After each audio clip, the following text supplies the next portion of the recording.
In the stillness of the Nordic dawn, when the mist coils over black water and the forest holds its breath, there you might glimpse her, a woman with long green hair, eyes like storm-dark waves, and a presence that is both alluring and dangerous. She is the Sjörå, the Lady of the Lake, the guardian of deep waters in old Scandinavian folklore.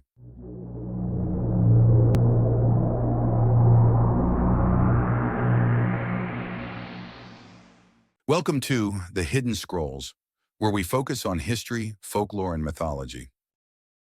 The Sjörå, also known simply as Sjörået I Sjön, the Lake Rå, belongs to a group of nature spirits known as Ran in Nordic folk belief. Just as the Skogsrå ruled over forests and the Bergrå over mountains, the Sjörå ruled over lakes and inland waters. To see her was rare. To meet her was to step beyond the boundary of the natural and the supernatural. At first, she might appear as an extraordinarily beautiful woman, bathing at the water's edge or combing her hair with a silver comb under moonlight. But she was not quite human. Sometimes her back was hollow like a rotting tree. Sometimes her tail, long and thin like a mermaid's, could be glimpsed just before she slipped beneath the surface. Many tales tell of fishermen or young men lured to her waters. She might sing or simply smile, beckoning them closer. And if they followed, some never returned. Others did but changed, pale, shaken, sometimes mute, as if they had glimpsed something they couldn't understand. But here's the twist. The Sjörå was not always cruel. She could be generous, kind even. If a fisherman treated the lake with care, never overfished, never cursed the water, she might grant him good fortune. There are legends of her guiding boats through sudden storms or giving warnings when the ice grew thin. But if she was disrespected, if someone polluted her waters, harmed her fish, or acted arrogantly, then the Sjörå would punish. A sudden capsizing, a net that returned empty day after day, or a cold hand pulling a swimmer down into the deep. According to some tales, she lived in an underwater palace made of coral, gold, and drowned treasure.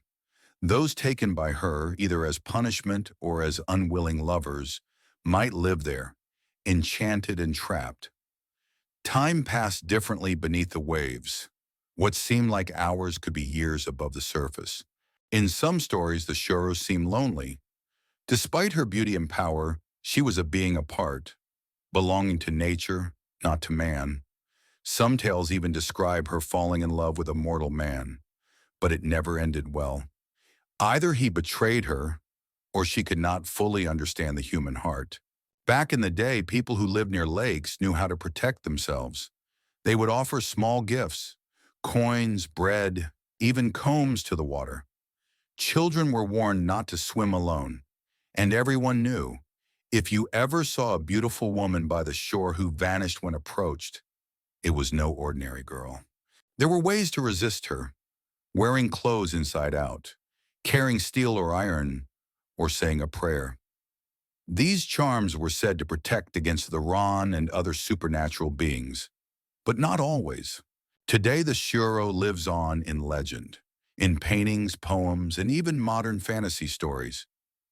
She is part of that deep mythic layer of Scandinavia's soul, where nature isn't just a backdrop, but a living force, mysterious, powerful, and sometimes vengeful. The Sjörå is a reminder that water, like beauty, can be both gentle and deadly.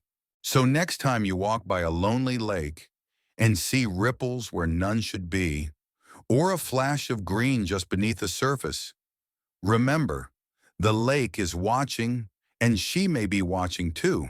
Thanks for watching. If you enjoyed this video, leave a like and subscribe for more folklore and myth. Stay curious.